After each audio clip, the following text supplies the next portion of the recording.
Bom, pronto. Tá gravando. Boa noite para todo mundo. Boa noite oficialmente para todo mundo. Rosana, Zélia, Rosana. Ó, Rosana, Rosana. Tem 3 Rosana ao meu lado aqui, ó. Eu fui falar uma Rosana, foi na sequência. Marcílio, Márcia, Ana Maria, tudo bem? Lena, como é que vocês estão? Todo mundo tranquilo? Oi, Renata, boa noite, tudo bom? Boa noite, tudo bem? Deixa eu ver aqui se o Rodrigo entrou também, que é quem vai ajudar aqui hoje a gente um pouquinho nessa conversa. Deixa eu ver. Ah, não entrou, deve estar quase entrando. Mas vamos começar a trabalhar e daqui a pouco ele entra aqui também. Então, bora começar a trabalhar? Bom, hoje a gente vai falar um pouquinho, e lembrando, a gente vai falar sobre psicanálise Brasil. É interessante a gente observar, tem algumas coisas, lembrando que aqui o curso não é uma disciplina de faculdade que tem uma ementa fechada, o que significa que à medida que a gente vai conversando e algumas questões surgem, essas questões vão abrindo as portas para onde que a gente vai. Ó, Rodrigo, agora. Oi, Rodrigo, boa noite, tudo bem? E essa proposta de hoje veio do Rodrigo, por isso que eu estava perguntando se ele tinha entrado. Não sei se vocês se lembram, teve um encontro aqui das feiras que eu tinha falado sobre a questão da psicanálise precisar de um Estado de direito para que possa se organizar, essa é uma premissa, inclusive, da Elizabeth Rudinesco, né, no texto da biografia do Freud, como é que chama? Na sua época e no nosso tempo. E o Rodrigo apontou uma coisa interessante, que foi sobre o fato de que a psicanálise ela chega e se instala e cresce no Brasil justamente durante o regime militar, né?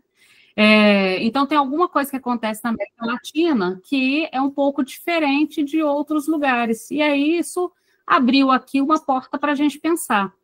E quando a gente foi conversando aqui no WhatsApp e separando qual texto que a gente ia utilizar, uma coisa também que achei interessante, o texto, não sei se vocês chegaram a ler o texto que o Rodrigo propôs, que eu mandei lá no grupo, é um texto que, inclusive, fala sobre o Rubens Paiva, né? O Rubens Paiva aparece ali como, infelizmente, um personagem disso que a gente vai falar um pouquinho sobre a psicanálise no Brasil hoje, né?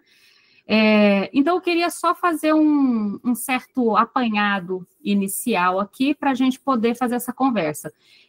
Eu vou, aproveitando o Oscar, o primeiro Oscar, né, com Ainda Estou Aqui, vou começar, inclusive, essa ponte com a questão da psicanálise no Brasil com o filme Ainda Estou Aqui, que todo mundo viu, né? Isso não está disponível já na TV, nem não chama mais TV, né? Agora chama streaming, né? Tudo é streaming.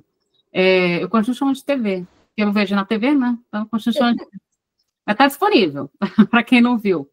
E aí eu vou começar aí com esse Ainda Estou Aqui. Mas para quem não viu, vocês vão se lembrar, é o primeiro filme brasileiro que ganha um Oscar de melhor filme, acompanha a vida aí da Eunice Paiva, que era esposa do Rubens Paiva, ex-deputado federal, que desapareceu depois de ser preso na ditadura militar brasileira, né?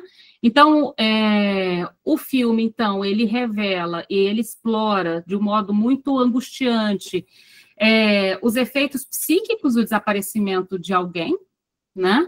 Eu acho que isso talvez seja o principal mote ali, quais são as consequências do desaparecimento de alguém e os sofrimentos advindos disso, de alguém que simplesmente desaparece, né? Lena falou o quê, Lena? Não queria interromper, não, é só fazendo uma propagandazinha que saiu um livro recente do Rafael Alves, né, sobre a psicanálise na ditadura. Do Rafael Alves? Eu não vi esse ainda. Qual que é o nome do livro? Psicanálise na ditadura. Psicanálise na ditadura, que chama o nome. Então, esse também seria um tema interessante aí para a gente conversar, veja. Inclusive, conversando sobre, porque uma coisa vai levando a outra, né? Quando a gente for conversando hoje aqui, vocês vão entender que vai virar uma ponte, e a gente vai estender isso aqui a mais de um encontro. Porque conversando, o Rodrigo propôs isso que eu mandei para vocês, e aí, lendo sobre o texto, fala muito sobre a questão da IPA, E aí eu localizei um outro livro que eu acho interessante, que fala sobre a psicanálise no Brasil antes e depois do Lacan, do Leandro dos Santos. Aí eu conversei com o Leandro e ele vai vir no próximo encontro também, então, para falar um pouco dessa sequência. Então, vai ficar em 2 etapas.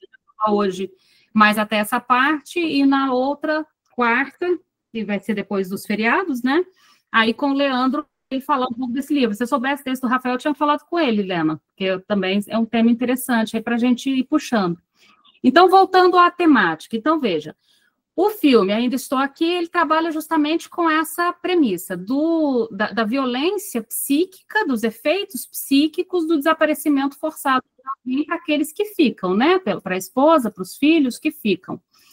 E isso é interessante porque temos, então, um filme que fala sobre a ditadura por uma outra via, pelos impactos subjetivos que tem, né, em cada um que tem que lidar com esse desaparecimento, por aqueles que permaneceram, não desapareceram junto com esse pai, e não saber, inclusive, o que significa esse desaparecimento. Então, só um parêntese, quem não assistiu, eu vou fazer spoiler, problema de quem não assistiu, lá no final, né, muitos anos depois, tem uma conversa entre os filhos que me chama muita atenção. Eles estão na mesa, uma reunião qualquer, assim, comendo, e aí eles começam a perguntar um para o outro, quando é que você se deu conta que ele não contato mais, né? E cada um se deu conta numa data, e as diferenças de uma data para outra, tipo 10 anos, né? Então, você vê como é impacto subjetivo, cada um vê o desaparecimento, as consequências do desaparecimento e o não retorno desse desaparecimento de um modo diferente, porque psiquicamente cada um lida com a possibilidade do desaparecimento ser morte ou não ser morte, ser uma ida sem volta ou ser uma ida com volta no seu tempo. Então, esse também eu acho uma cena muito interessante para a gente pensar sobre a questão do trauma e do real. E aí, nesse sentido, então, a narrativa do filme, ele toca diretamente aquilo que o Lacan chama de real, e isso, já fazendo um spoiler, faz uma amarração com a importância como é que chama quando alguém morre? Luto. Não, o documento que você pega no cartório. Atestado de óbito. Certidão de óbito. Certidão de óbito. Isso, e aí essa questão do real faz um enlace muito interessante com a questão do atestado de óbito, né? Então, o real, ele encarnou ali no cotidiano da família essa angústia de não saber, mas também enlaça logo no início do filme justamente essa questão de real no sentido de ser quase impossível de ser simbolizado, que retorna como furo, como ausência irreparável, como aquilo que não deveria ser, mas que não para de não se escrever. E é interessante o desaparecimento como algo da ordem do real, porque o desaparecimento, ele não para de não se escrever. Vocês entendem a lógica? Todos os dias, o desaparecimento, ele não diz o que ele é, mas também não diz o que ele não é. Ele fica nessa instância impossível de um retorno no furo mesmo. Essa é uma característica curiosa aí que o filme explorou muito bem. Então, a família Paiva passa a viver, então, com essa angústia de não saber e também de não conseguir organizar em palavras. Você não tem como fazer um funeral, você não tem como fazer um enterro, você não tem um documento. Vocês se lembram que aparecem nas coisas sutis, por exemplo, você não pode ir no banco sacar teu próprio dinheiro, porque você não consegue acessar as contas, porque essa pessoa não foi declarada morta. Então, ela não consegue acessar a própria conta bancária, não consegue acessar uma aposentadoria, não consegue... Vai aparecendo as coisas mais cotidianas. O que significa essa coisa que não para de não se escrever? Em cada micro coisa, né, da vida mais cotidiana, essa ausência de inscrição simbólica que leva a um estado de angústia. Então, uma das coisas que me chama como eu disse para vocês, para essa cena, como cada um encara de um modo diferente esse real, é essa cena em que cada um fez uma inscrição simbólica ao seu tempo. E o que é essa inscrição simbólica? É uma certa marcação, desaparecimento como morte, é uma marcação simbólica. O atestado de óbito é uma marcação simbólica. Então, cada um faz uma certa marcação para dar conta do real. O real, ele é impossível, o que dá, então, é para contorná-lo de algum modo. E aonde que isso entra? Até fiz um textinho e coloquei no... esqueci de mandar nos grupos da Travessia. Fiz um textinho e coloquei no Instagram, estava preparando hoje o que eu ia conversar, sobre a relação entre, então, liberdade e associação livre, né? Eu acho que a palavra livre faz um link já para explicar de onde que vem esse jogo. Então, a associação livre é a regra fundamental da psicanálise, todo mundo sabe, né? Então, a associação livre é basicamente essa proposta do Freud de que o sujeito ele precisa ter a liberdade de dizer sem censura, sem risco de punição, sem risco de que o que ele fale vai ser vazado, ou escutado, ou vão ter câmeras, ou vai ter qualquer outra coisa que capture esse dito e que ele possa ser punido por esse dito. Então, a associação livre tem essa ressalva. E aí a gente começou a conversar, então, sobre como é que fica, então, essa questão da associação livre em relação aos regimes autoritários. Porque uma das características dos regimes autoritários é o que você diz poder ser escutado, você poder ser punido pelo que você escuta, e o que você diz, não existe nada que o Estado não possa acessar. Então, os regimes autoritários, como é que ficaria, então, essa possibilidade de haver a proposta da associação livre diante de um regime que o livre está em questão, né? Só um parêntese sobre isso, que eu acho que na contemporaneidade, mais especificamente nesses últimos 60 dias, mesmo é curioso a gente pensar que a gente fala muito de regimes autoritários, mas às vezes surge, no meio de uma democracia, um autoritário, né?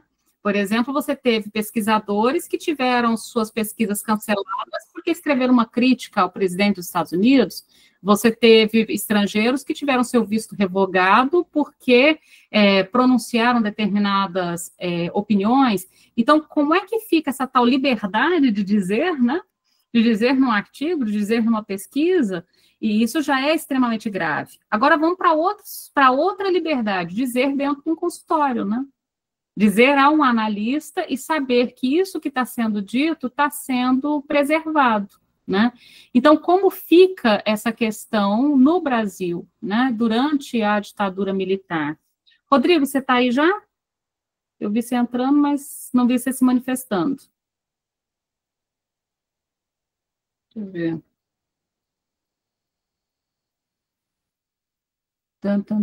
Ok, Renata. Não estava te achando. Eu estava te procurando aqui. Na hora que eu entrei, eu não quis atrapalhar, porque você estava falando, né? Eu já tinha entrado. Na hora que você mandou sala aberta, eu já entrei. Então, só pegando a nossa conversa, falei para o Rodrigo, vamos fazer aqui um ping-pong, um bate-papo sobre essa questão. Eu até prefiro. A gente eu fiz esse prenúncio só para colocar isso. E aí o Rodrigo propôs esse texto, que eu achei interessante da gente utilizar como base, para a gente pensar isso. Então, peraí, a premissa da associação livre é da liberdade de poder dizer sem ser censurado, sem ser julgado, sem ser... Então, como seria uma psicanálise num regime autoritário? Como que ela poderia surgir? Vocês lembram que a gente fez essa pergunta lá atrás? Então, só recapitulando algumas coisas, veja, o que é um Estado de Direito, que a gente supõe que seja a condição necessária para a psicanálise? A Roudinesco fala de duas condições necessárias para a psicanálise se instaurar. Estou pegando a Roudinesco, depois a gente vai entrar no outro texto.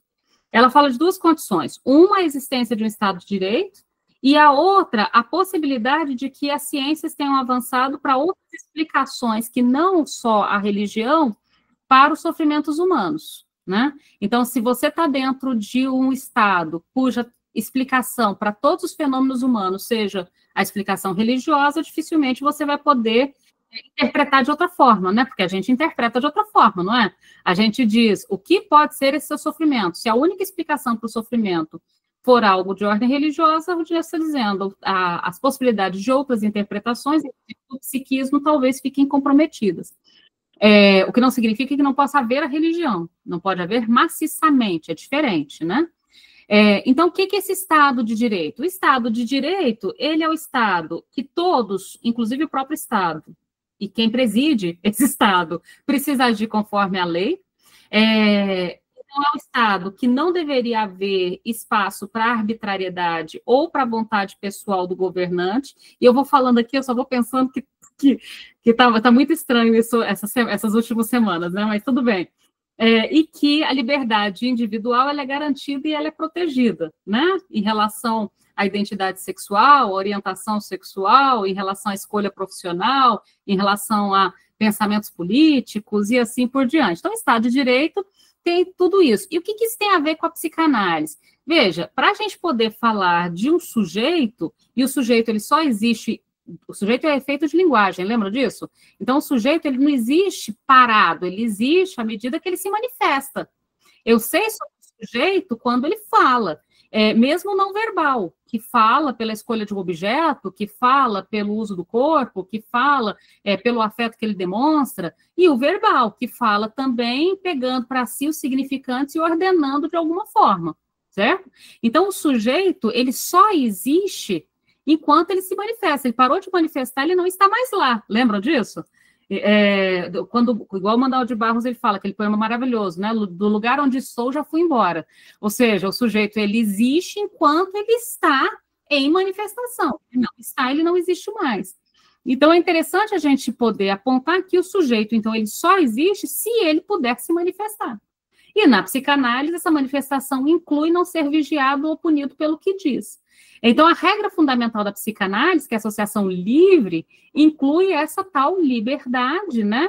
E inclui essa escuta que respeita, sem julgar ou censurar, essa tal liberdade. E aí eu volto agora para o Rodrigo a pergunta, que a pergunta se eu preciso de um Estado de direito para que a psicanálise possa ser implementada e crescer, como é que na América Latina a psicanálise entra e cresce justamente durante o regime militar? Te passo a peteca, Rodrigo.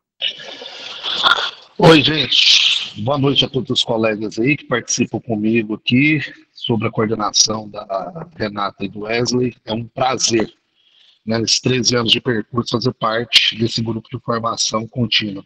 Eu sempre relembro o quanto que a Renata vem sendo importante nesses últimos tempos na minha formação. Então, Renata, a gente precisa deixar muito claro que há algo do efeito do que eu falo que é e o que é na realidade concreta, né?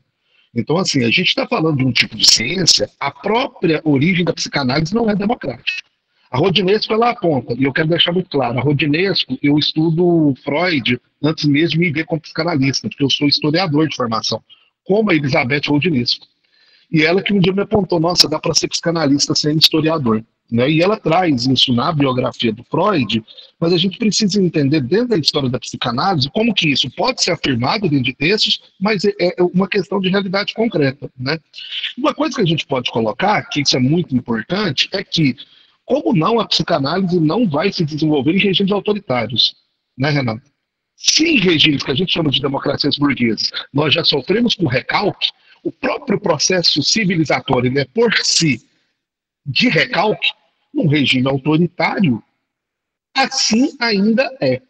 Mas aí, o que me pega, o que me pegou, e aquele dia, né, quando você me faz a convocação a partir da minha pergunta, né, da minha consideração que eu fiz, é como que isso, né, essa relação que a psicanálise teve, não só com o caso, né, do Armand Bicudo no Brasil, como é o caso do Ernest Jones e do próprio Freud com o nazismo na Europa, a questão de como que isso pode inferir diretamente na formação psicanalítica, que é o que o Daniel Kuperman, no texto dele sobre os barões da psicanálise, eu acho ele primoroso, né?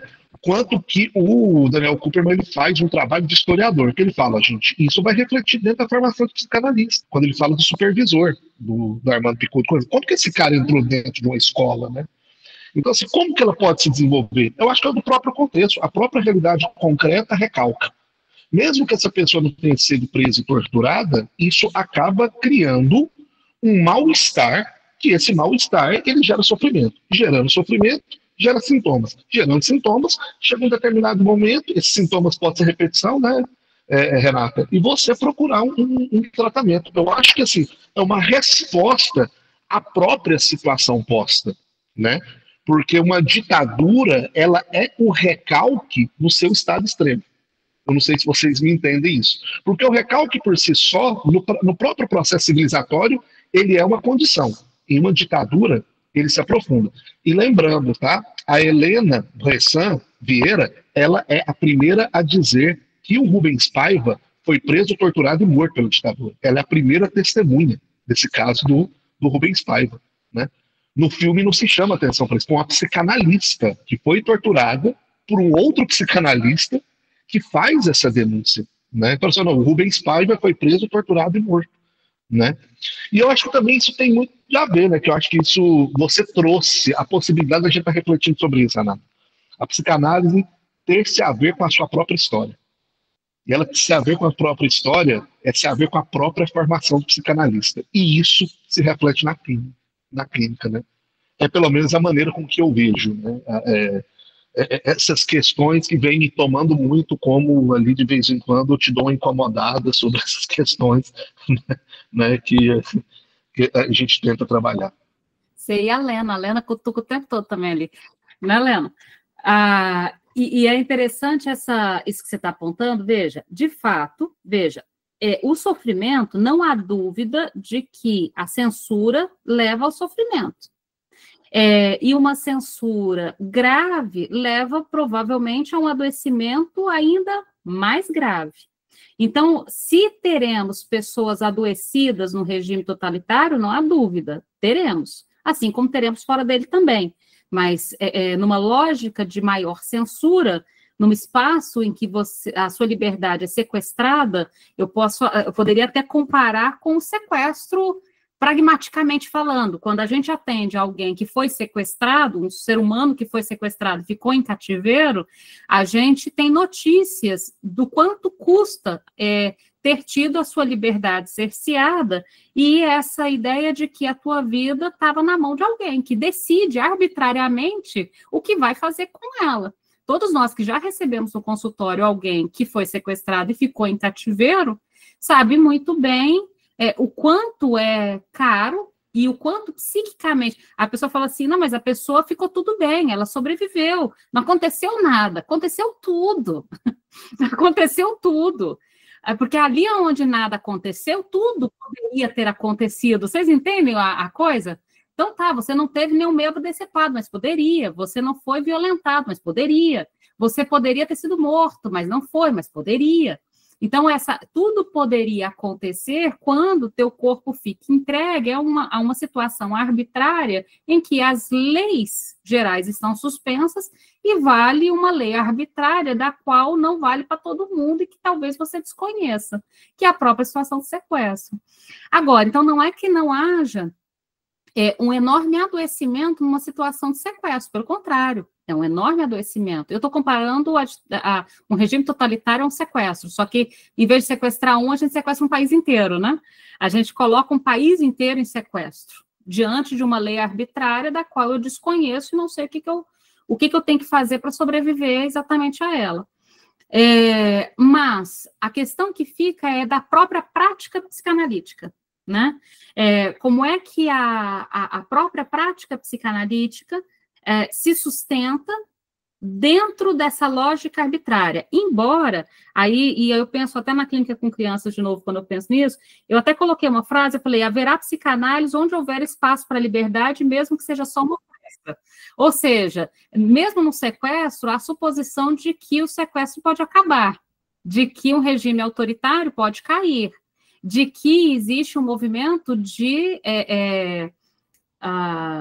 que se revolta contra, ou seja, tem uma frechinha, tem alguma fresta. Então, mesmo, por exemplo, por que você tem criança? Mesmo uma criança que, por exemplo, esteja submetida a alguém que tenha Munchausen, ou seja, aquela pessoa, sabe o que é Munchausen, né? Que é uma pessoa que cuida da criança para ela ficar doente, para continuar tendo que cuidar da criança, né? Tipo Sharp Objects, é um seriado bem interessante sobre Munchausen. Tem um filme também da mãe que não deixa a menina sair de casa, esqueci o nome do filme. Se alguém lembrar, me lembra. Qual que é, Marta? Abre aí. Fuga, não. Fuga, é isso mesmo. The Act também. Então, tem vários filmes e séries, Fuja, isso. Tem vários que falam sobre Munchausen. Mas veja, no Munchausen, quando uma criança ela vem de uma situação dessa, né, de ter sua liberdade completamente cerceada, significa que não é possível um tratamento dela? Onde tiver uma fresta de liberdade, a psicanálise consegue fazer algum trabalho. Mas tem que ter uma frestinha, tem que ter uma mínima abertura. Então, volto aí para você essa pergunta, Rodrigo. Não há dúvidas de que o sofrimento existe, inclusive se amplifica no regime totalitário. Mas como a psicanálise funciona dentro desse regime? E a segunda coisa que eu acho que vale a pena a gente conversar, e o texto aborda isso, eu vou lá para a parte da própria psicanálise, fazendo uma leitura crítica de si, e aqui a psicanálise em questão é a da IPA, né? Um ponto importante, e aí tem que até colocar uma coisa interessante, que a psicanálise fez uma crítica até antes do Conselho Federal de Medicina. O Conselho Federal de Medicina demorou mais tempo, e talvez tenha tido sanções mais leves aos médicos do que a Sociedade Psicanalítica do Rio de Janeiro teve em relação aos mesmos, que eles eram médicos e analistas, né? Aos analistas em questão. Mas é interessante a gente observar que nisso os autores do texto fazem uma denúncia em relação à própria formação do analista. Por exemplo, essa questão do analista de data, né? A análise também pode servir durante a sua formação como uma forma de controle, quando, por exemplo, eu determino quem é que pode ser analista, quem é que pode ser o analista de data, quando tem uma instituição que determina quando você pode ou não atender, e quem é que pode atender ou não, e, inclusive, em resposta a isso, a gente conhece um famoso texto do Lacan, que é justamente sobre uma proposição diante da estruturação da escola. Todo mundo conhece aquela frase do Lacan: o analista autoriza a si mesmo. Lembram disso? Que é, no final das contas, uma proposição que o Lacan vai fazer como uma espécie de resposta a esse engessamento que leva a um certo perigo ditatorial na própria formação do analista. Então, acho que o artigo que a gente propôs aí para ler, vou passar para o Rodrigo para ele pegar alguns pontos do artigo, ele propõe a gente pensar nessas duas questões, na própria formação do analista, na prática do analista e a relação com a questão democrática ou ditatorial. Te passo a palavra de volta, Rodrigo. Só para apresentar, que eu esqueci de apresentar oficialmente o Rodrigo aí, deixa eu pegar seu currículo aqui, que ele desceu lá para baixo. O Rodrigo, ele é historiador, como ele falou para vocês, e psicanalista, e ele é professor aqui do Instituto Federal de Goiás, tá? Só para já apresentar, isso também tá aqui na terrinha. Rodrigo, continua.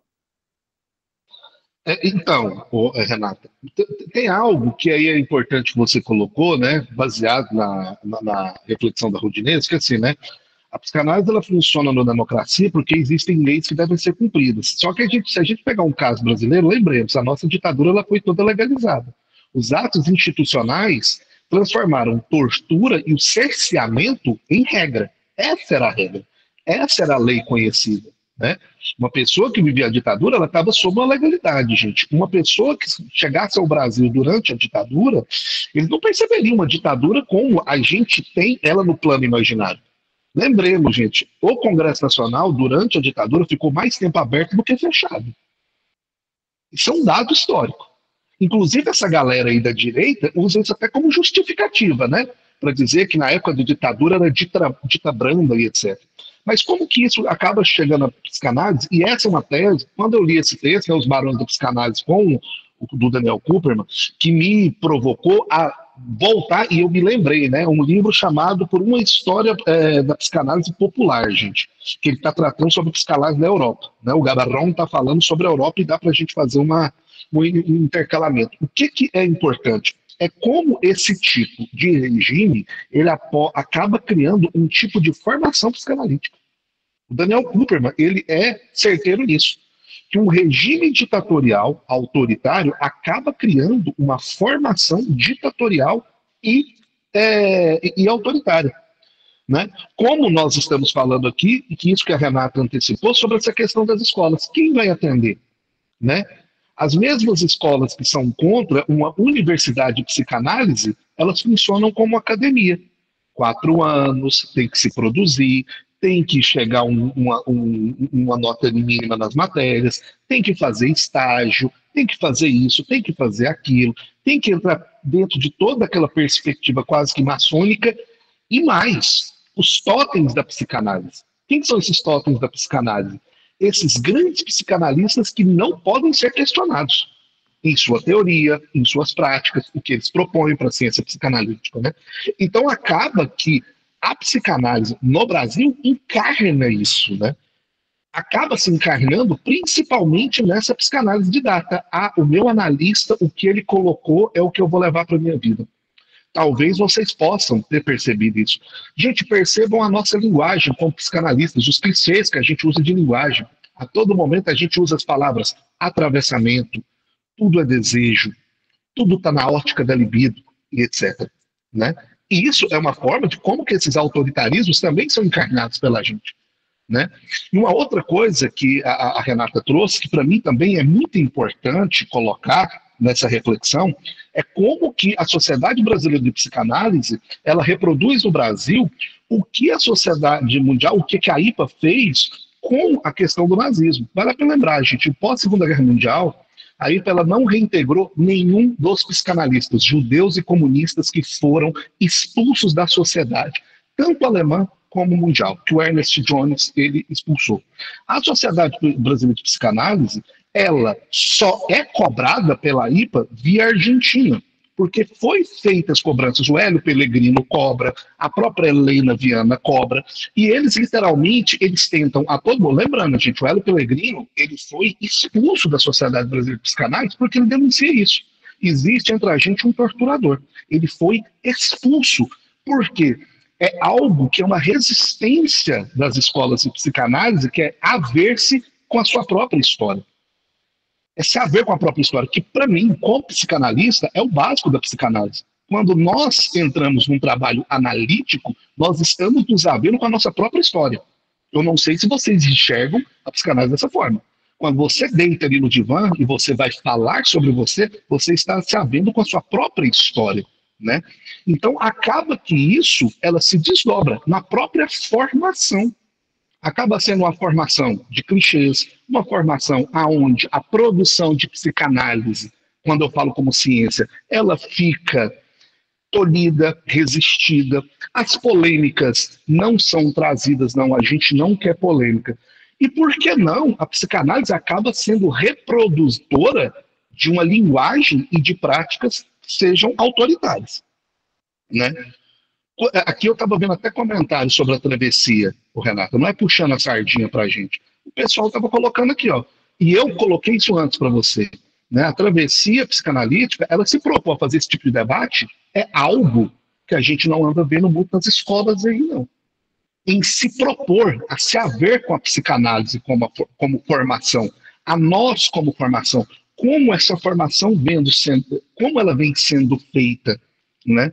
E eu acho que isso acaba sendo um resquício que ainda eu enxergo na formação do psicanalista no Brasil hoje. Eu estou no Brasil, né? Eu acompanho um pouco a Argentina, acompanho a psicanálise nos Estados Unidos e um pouco na Europa, né? Até mesmo as formações lá no ESP. Renata, como eu disse lá, eu te conheci a partir de lá, com a formação que eu fiz com você lá.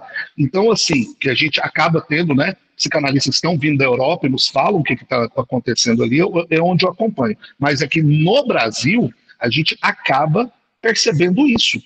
Não há uma relação com a realidade concreta. Alguns de vocês podem ter ouvido alguma formação de vocês da escola da psicanálise, esses totens da psicanálise dizer o seguinte: o que é político não entra para dentro da clínica. Tá. Como que a gente vai tratar de racismo? Como que a gente vai te tratar de racismo? Por exemplo, que é um produtor de sofrimento psíquico, se isso não entra para dentro da clínica, né? Isso acaba sendo um resquício dessa psicanálise que foi construída como formação a partir da ditadura, que ainda tem uma continuidade histórica dentro do seu processo de formação epistemológico e teórico, né? é uma forma com que eu vejo nesse momento e venho problematizando as minhas pesquisas. Então, é interessante, pegando, então, o pessoal foi colocando aqui no chat, sobre essa questão do tripé da formação. Como é que fica, então, se a regra é o tripé da formação, e a regra não tem um curso de graduação em psicanálise e nem um curso de graduação que, por excelência, seja determinante. Inclusive, quando você falou aqui dos barões, uma coisa que observa, às vezes, em algumas instituições, por exemplo, algumas instituições, os cargos mais altos seriam ocupados por um certo gênero. Inclusive, agora vou eu reclamar de uma coisa.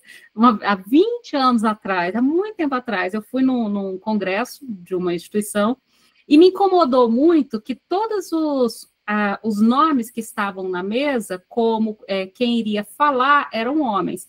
E todos que estavam na comissão organizadora eram mulheres. Havia uma divisão de gênero. Então, assim, as mulheres preparavam o pão de queijo, o cafezinho, e os homens demonstravam seu saber científico. Cara, isso me deixou puta, porque, assim, nada contra preparar cafezinho, mas tudo contra essa divisão de gênero, por exemplo. Então, o Rodrigo apontou, por exemplo, a questão do racismo, e vamos colocar a questão de gênero, a questão do racismo, a questão de analistas trans, a questão de analistas negros, a questão de analistas... Então, nós temos uma série de questões interessantes que precisam ser debatidas e dialogadas neste campo também. Agora, então, vamos para... Isso também, Alessandra, vamos pensar nessa questão da clínica social. Então, pegando a formação, no texto do Kupperman que vocês leram aí, na página 189, diz assim, a análise, no segundo parágrafo da 189, a análise didática elevava o didata à posição de juiz.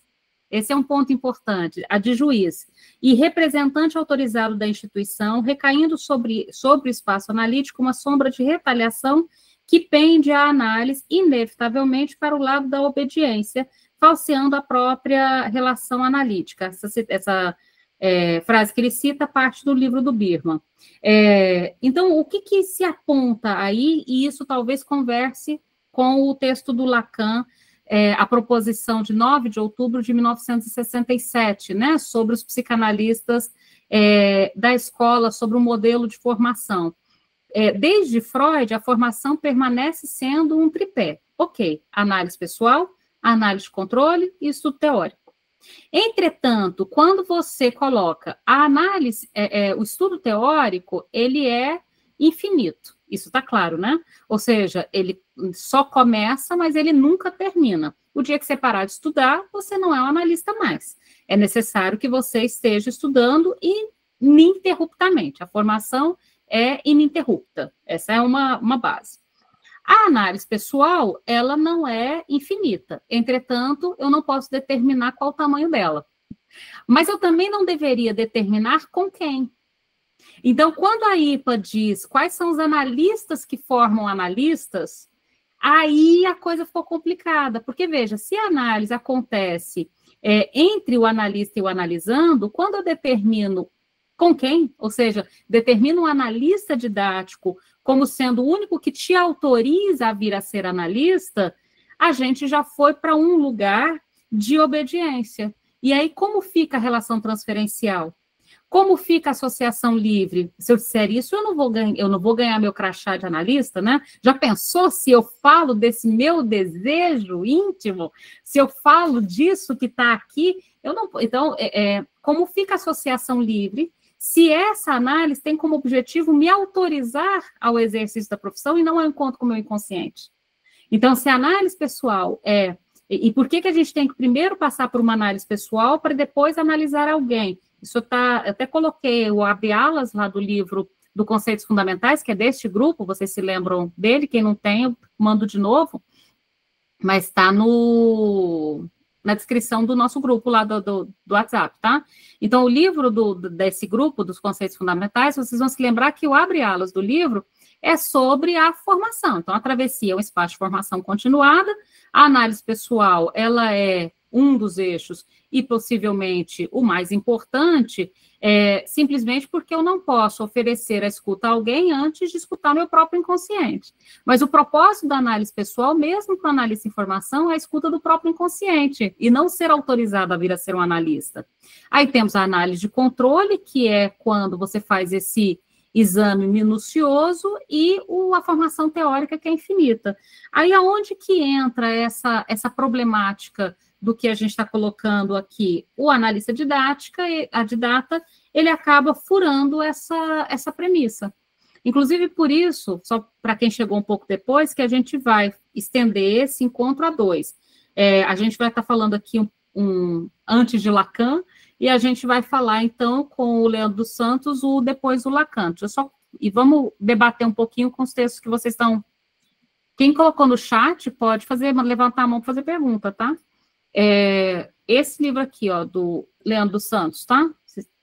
Quem puder adquirir, tá aí. Análise antes e depois de Lacan, que é um livro justamente no Brasil, que é um livro justamente sobre a chegada da psicanálise lacaniana, e a entrada da psicanálise lacaniana teve muito a ver com esse acontecimento, com essa fratura que teve na Sociedade Psicanalítica do Rio de Janeiro, com essa questão da tortura do Rubens Paiva, que é do filme Ainda Estou Aqui, que a gente falou lá atrás.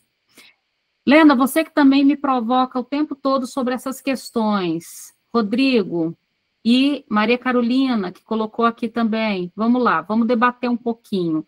O que a gente... por que essa questão da psicanálise no Brasil e da formação do analista, ela se torna importante hoje, a partir, inclusive, dessa revisão do período da ditadura, que, no final das contas, acho que evidenciou um certo problema de formação. A Alexandra coloca aqui também, queria te chamar, Alexandra, para conversar, sobre a questão da clínica social, que também se abre, né? Então, a relação da política e psicanálise e a questão da clínica social. Vamos conversar um pouquinho. Quem colocou no chat, eu gostaria de ouvir. Renata, eu queria responder aqui ao Ricardo Tadeu. Ele colocou uma questão aqui, né? Ele falando questão, pensa também que o estudo da pesquisa da história da psicanálise nacional e internacional colabora para a construção de uma memória, então estaremos em condições de lidar com o sujeito histórico. Eu faço a defesa, nós psicanalistas atendemos sujeitos que são históricos, são a condição do ser humano, nós somos seres históricos, né? Nossa temporalidade é o que nos faz, né? Passado, presente e futuro. E eu acho que para entender a história da psicanálise também é para que a gente entenda a própria formação e como que isso pode lidar na clínica. Nós mesmos, como psicanalistas, estarmos dialeticamente relacionados a uma perspectiva histórica, como a própria Renata colocou aqui, que são questões que há 10 e 20 anos atrás não eram problemas para a psicanálise, mas hoje não tem como negar o machismo, o sexismo, a transexualidade, a homossexualidade e a questão do racismo, no caso brasileiro, né? A gente está falando aqui sobre o caso brasileiro especificamente. E uma outra questão que foi colocada aí, se não me engano, pela própria Alexandre, que é isso, se constrói um discurso, a psicanálise precisa ser aberta. Como, Renata, é uma pergunta que eu também devolvo para o grupo, né? Como que a gente pode pensar uma escola onde é que o analista do analista determina se você pode ser analista ou não? E a transferência, Renata? Onde é que fica a transferência nisso? A partir do momento que eu dependo de alguém me autorizando, como é que fica a transferência nesse processo analítico, né? Aonde que ela vai ser jogada? Aonde que me determinam? Você, para ser psicanalista, você tem que ter atendimento com o Joãozinho. Aí a transferência, que também é uma das questões básicas do processo analítico em si. Né, Renato? Como é que fica? Né? Olha essa via autoritária, não é permitido o amor. Se a gente toma a transferência como uma relação de amor, então não é permitido o amor. É imposta uma relação a gente, né? Vamos colocar a questão do amor ao saber, para juntar Freud e Lacan aí, né? Um ponto importante da questão da transferência é que, primeiro, a escolha do analista e a procura pela análise é o primeiro ato analítico.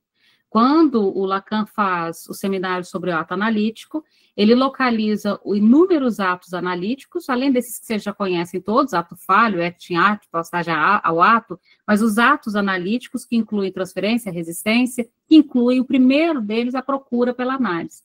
E a procura pela análise, ela começa de uma certa suposição, de um saber que eu deposito sobre alguém.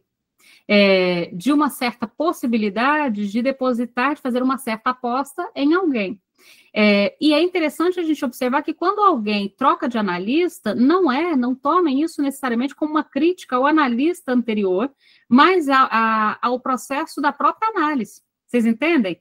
A análise, vez por outra, é necessário. Quando se troca de analista, se troca da própria elaboração que precisa ser feita.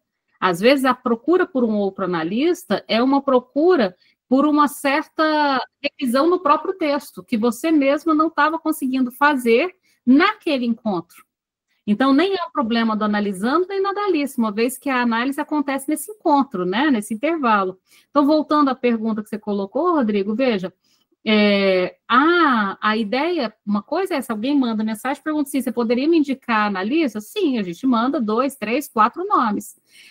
Mas a escolha do analista vai passar por um certo processo nas entrevistas iniciais, diga-se de passagem, que é um acordo entre duas partes. Então, uma vez que você sugere algum nome, isso não determina absolutamente nada. Agora, se a sugestão vem implicada em uma condição para você exercer sua profissão, aí já deixa de ser uma sugestão, deixa de ser uma recomendação, se torna uma imposição. A transferência como forma de poder é uma das coisas que o texto também aparece aqui no texto, e a transferência não pode ser de modo algum utilizada como uma forma de poder. Neste caso, ela passaria a ser. Então, não é um tipo de transferência? A transferência como forma de poder? Sim, a transferência tem várias formas, mas não é uma transferência da análise. Aí já se torna uma outra ordem de transferência, de uma ordem imaginária, de uma ordem gozosa, de uma ordem que não sustenta um processo analítico. Rosana? Rosana Lima, depois Rosana Fátima. Renata, eu acho que até você já falou sobre a minha pergunta, porque o que vocês acham de hoje, como que as pessoas estão escolhendo os analistas por posições políticas, por questões religiosas, por cor de pele. Então, eu acho que isso tem a ver mais com, não é nem transferência, é como se fosse assim, não, eu vou escolher quem é meu igual, quem é meu, né? Quem vai não é entender, mas assim, eu só vou fazer a análise como evangélica, porque eu sou evangélica. É um exemplo, tá, gente? Tal.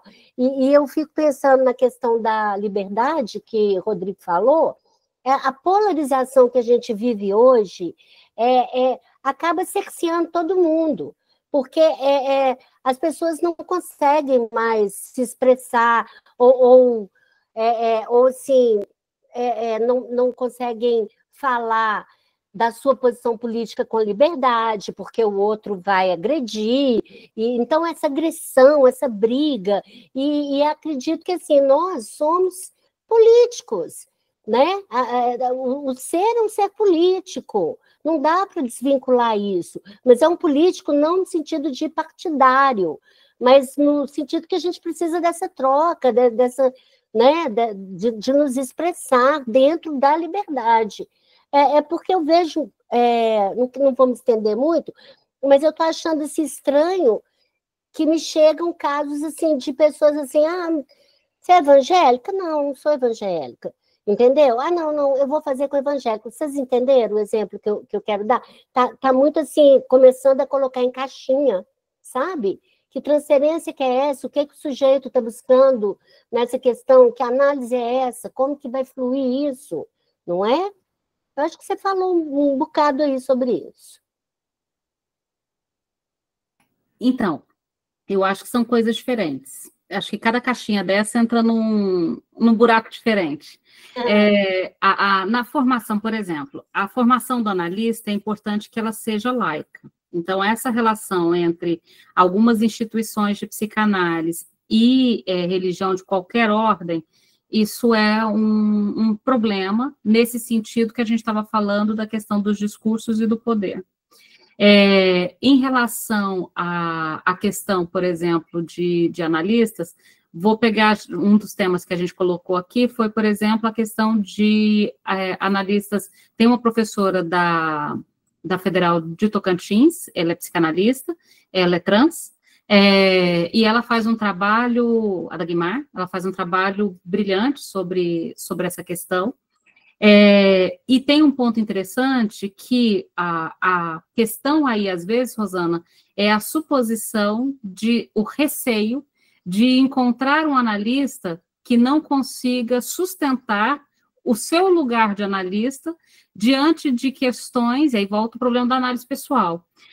E, às vezes, o sujeito está tão vulnerabilizado que ele tem receio, né, de correr o risco. De correr o risco mesmo.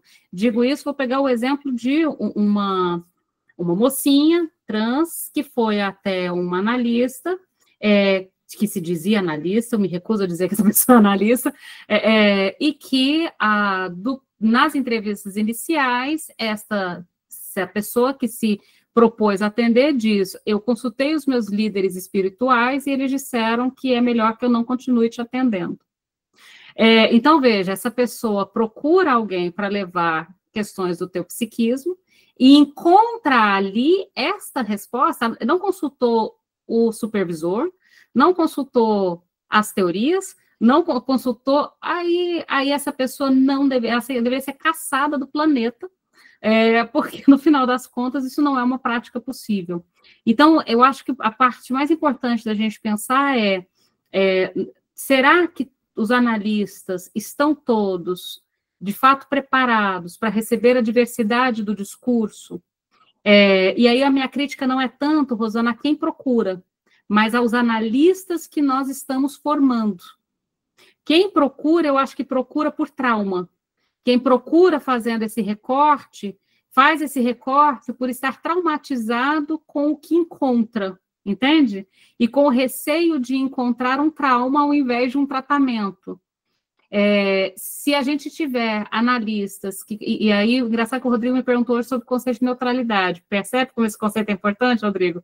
Esse conceito é extremamente importante. Será que os analistas estão tendo uma formação que consigam escutar, né, de um modo livre de imaginário, né, que é a função da nossa formação?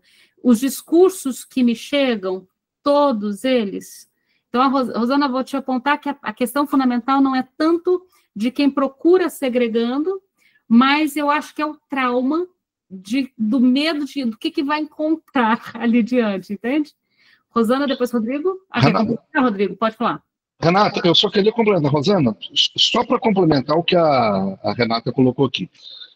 Por exemplo, eu estou analisando que aquelas líderes espirituais, você sabe, essas meninas que falam que são profetas, eu tenho uma analisando dessa. Não é que eu sou de esquerda, eu sou de esquerda radical. Mas esse conceito de neutralidade que a Renata, isso eu fiz, esse elogio a ela, porque isso é verdade, eu nunca vi uma pessoa determinar o que é o conceito de neutralidade para a psicanálise, como eu vi. A neutralidade que é cobrada da psicanálise é a neutralidade científica, que é a neutralidade apolítica. Isso não existe, gente. Psicanálise não existe neutralidade apolítica. Como que nós podemos ter uma escuta neutra se politicamente nós não sabemos o que está acontecendo na polis? Se nós estamos alheios à realidade concreta? Se nos chega uma pessoa que é evangélica, um negro, uma mulher trans, uma pessoa... Isso que a Renata coloca é muito importante. O que nos procura é a pessoa que sofreu o trauma. E só em uma posição política, não dessa neutralidade mentirosa, a política da neutralidade científica moderna, é que a gente consegue fazer uma escuta psicanalítica neutra, transferencial, cuidadosa, né, dentro de uma perspectiva do Ferenczi, né, cuidadosa para com aquele que sofre de um trauma e nos chega ali. Eu pelo menos, acredito neste tipo de clínica, né, que é a clínica do cuidado, do amor, de verdade, do amor que eu estou falando, né, nesse sentido transferencial mesmo, da psicanálise, né. E eu acho que isso no nosso grupo aqui, com a Renata, ela indica isso muito bem. Neutralidade da ciência é uma coisa, isso não existe. A neutralidade que a gente precisa construir em nossa formação é da escuta. E eu concordo em número, gênero e grau. O problema não são aqueles que nós recebemos da porta adentro. O problema está naqueles que escutam, que é o analista, é a formação do analista, né? Que não está preparado para isso. Muitas das vezes, né? Agora, então, esse ponto da escuta, o conceito de neutralidade é um conceito que a gente vai voltar nele muitas vezes, mas eu só lembro que vocês podem procurá-lo lá também no nosso livro, quando a gente fala de ética do analista, em Lacan, quando a gente fala de regra da abstinência, em Freud. Então, o conceito de neutralidade, ele está na obra do Freud, está na obra do Lacan, e ele tem a ver com a escuta flutuante, e com essas regras de poder, de fato, oferecer uma escuta sem silenciar, de algum modo, um pedaço do sujeito quando ele começa a falar. Rosana? Bom, eu acho que de tudo que foi falado, assim, só principalmente falar o quanto importante esse encontro, né, essa discussão aqui. Estou muito feliz da gente estar falando sobre tudo isso. Cada caixinha aberta aí que a minha xará Rosana trouxe dá uma aula nova, dá um encontro novo. Mas uma palavra que me parece que não surgiu, se passou batido, vocês me desculpem, mas acho que é coisa da psicanálise que chega no país elitizada, extremamente europeia, elitizada para uma elite, e o quanto que as barreiras foram sendo rompidas, e eu acredito que talvez a IPA siga ainda nessa mesma linha, né, que realmente só uma elite consegue se formar na tal da IPA, enfim, não sei se passa um pouco por aí também a nossa crítica, mas o fato é que nós não estamos lá. E aí eu sempre lembro muito daquela frase de Lacan, que eu acho demais, assim, que o analista tem que estar à altura do seu tempo, então é isso que o Rodrigo está falando, da gente estar na polis, da gente estar ouvindo, e me parece, assim, difícil compreender, se a gente pegar por estereótipos, então também não quero entrar nisso, mas se eu pegar um estereótipo de uma pessoa de direita, psicanalista, evangélico, psicanalista, independente da tua religião, você pode ser o que você quiser na tua religião, mas no consultório você é só psicanalista, ponto, né? Então, assim, pode ter preferências políticas na hora da tua eleição ou não, mas o olhar político para a polis de abertura, para mim, é essencial na psicanálise, assim, não dá para conceber uma visão muito diferente disso, mas também queria ser muito crítica. Mas gostei demais da discussão, viu? Obrigada mesmo, Rodrigo e Renata, de trazer esse tema para a gente. E assim, só para também encerrar, além da questão da coisa da elite, a gente nunca pode esquecer que a gente vive numa sociedade escravagista. Isso está na nossa história e está aqui hoje. Então, a gente ainda tem isso hoje. Então, falando em elitização, Então, assim, dá para compreender muito bem as dificuldades ou porquê que uma população negra prefere um psicanalista que alguém que o escute, que talvez não ocorra menos riscos de uma invalidação, mas não deixa de correr riscos também, né, independente do analista. Eu coloquei aí no YouTube uma aula que eu gravei para o Novembro Negro, quem quiser assistir. Eu entrevistei um aluno, quer dizer, eu estou chamando todo mundo de aluno, porque todo mundo foi meu aluno, mas ele já é doutor hoje, tá? O Heitor, até, a hora que vocês assistirem, vocês vão entender. Eu conheci ele com 17 anos de idade, quando entrou na faculdade, eu já é doutor, como quase... eu tenho colegas, meus doutores nas universidades, todos que foram meus alunos lá, moleques, tá? É uma coisa terrível esse negócio do tempo. Mas, no caso do Heitor, por que eu chamei ele para essa entrevista? Ele vai gravar um podcast também sobre essa questão da psicanálise e questão racial. Mas, no Novembro Negro, por que eu chamei ele? Teve uma historinha nossa, no primeiro dia de aula, eu fiz aquela coisa que o professor faz quando na graduação, por que vocês escolheram psicologia? Você já lembra aquela pergunta, né? Eu fui perguntando de um por um, então 50 alunos. Ele estava sentado bem no meio. Aí ele virou e falou assim, eu não tenho a menor ideia, professor, eu sou preto, gordo e viado, eu não tenho a menor ideia se eu vou sobreviver nessa profissão. Eu achei essa resposta.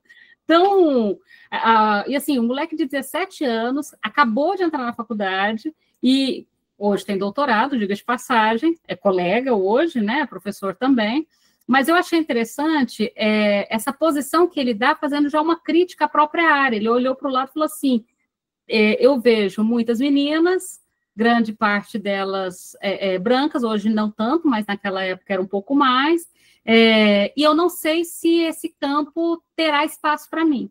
É claro que depois, e aí assistam a aula, é bem interessante, porque eu parto dessa brincadeira ali, desse encontro. Falei, bom, a primeira coisa que você me disse quando entrou no curso de psicologia foi que você estava desafiando se haveria espaço para você nesse campo. E hoje, né?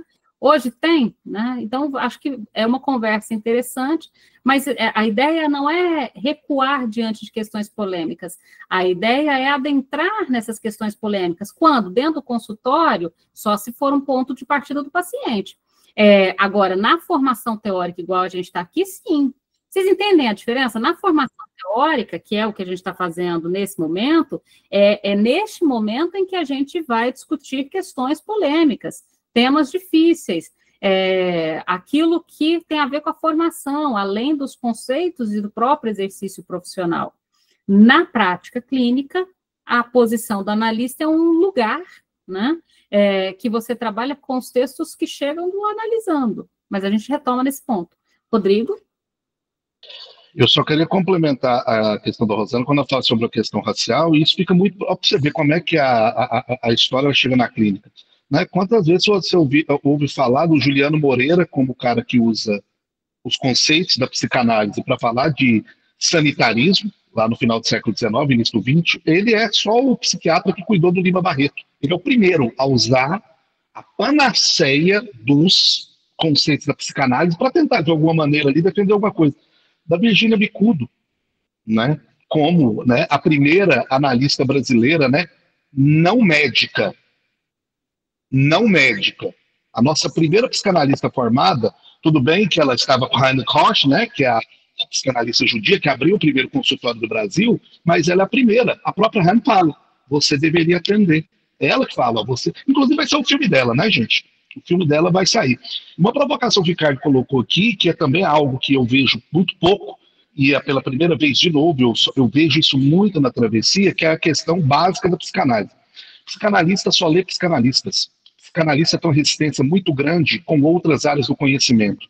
Ou seja, não aprenderam nada com Freud e Lacan. Né?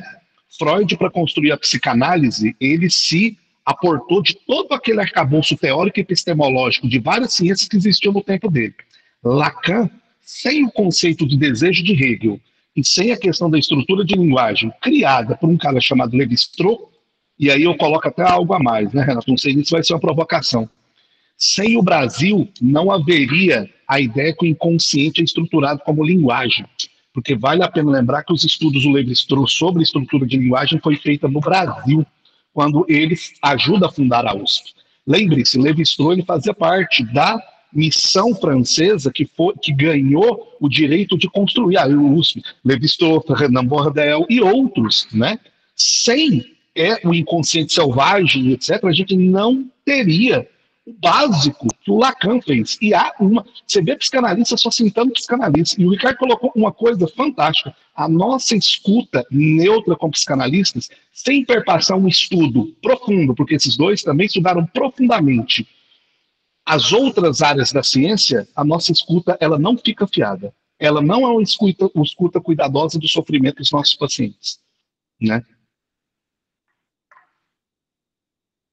Para fechar, a gente montou para esse nosso encontro polêmico, muito polêmico, a gente montou um podcast e esse encontro. O podcast está disponível, coloquei ali no chat. Quem não segue, segue, porque vocês escutam o sininho lá quando a gente mandar. Então, toda semana eu tenho convidado alguém aqui, já convidei, Rosana já falou, Zélia falou, Rodrigo, já puxei a orelha da Lena que está me devendo, né? Eu estou puxando a orelha do povo, vou puxando a orelha de um por um, porque a ideia é que a formação do analista inclui transmissão, lembram disso? Né? A Francilene falou sobre autismo, vocês escutaram na semana passada, então faz parte a transmissão da psicanálise, não é só parece que é pouco, né? Pela via de ler, e não é só ler psicanálise, é ler um amplo campo de conhecimento, mas também fazer um esforço de transmissão. Então, escutem lá o de hoje, gravamos eu e o Rodrigo, nesse bate-papo lá no podcast da Travessia, sigam para vocês irem acompanhando. Na semana que vem, então, não tem 2 quartas-feiras seguidas, que semana que vem é meu aniversário, e na outra semana eu estou chegando tô chegando de viagem, e aí, então, a gente vai ter no dia 30, com o Leandro dos Santos. Quem não conhece Leandro dos Santos, segue ele lá no Instagram. Ele escreveu um livro sobre a psicanálise no Brasil, antes e depois do Lacan. Só que por causa do horário dele de consultório, em vez do grupo, então, ser das 6h30 às 7h30, só no dia 30 ele vai ser das 8h30 às 9h30, por causa do horário de consultório do Leandro, tudo bem? Mas eu lembro todos vocês lá. Então, dia 30 é a segunda parte dessa conversa. Então, a gente conversou até aqui o antes do Lacan, e agora vamos conversar, ou seja, a gente apontou mais a questão da IPA, e a gente vai conversar, então, no dia 30, o depois do Lacan, a partir, sobretudo, de 67, quando o Lacan faz essa proposição, qual o impacto disso na psicanálise do Brasil. Tudo bem? E aí, depois a gente volta na sequência das especificidades da clínica. Beijo para todo mundo, bom descanso. E bom descanso para todo mundo e para mim. Eu fico 10 dias em off. Tchau para você, Renata. Então, aproveite seus 10 dias. Parabéns. Obrigada. Parabéns. Bom descanso para vocês no feriado. Tchau. Tchau, boa noite. Boa noite.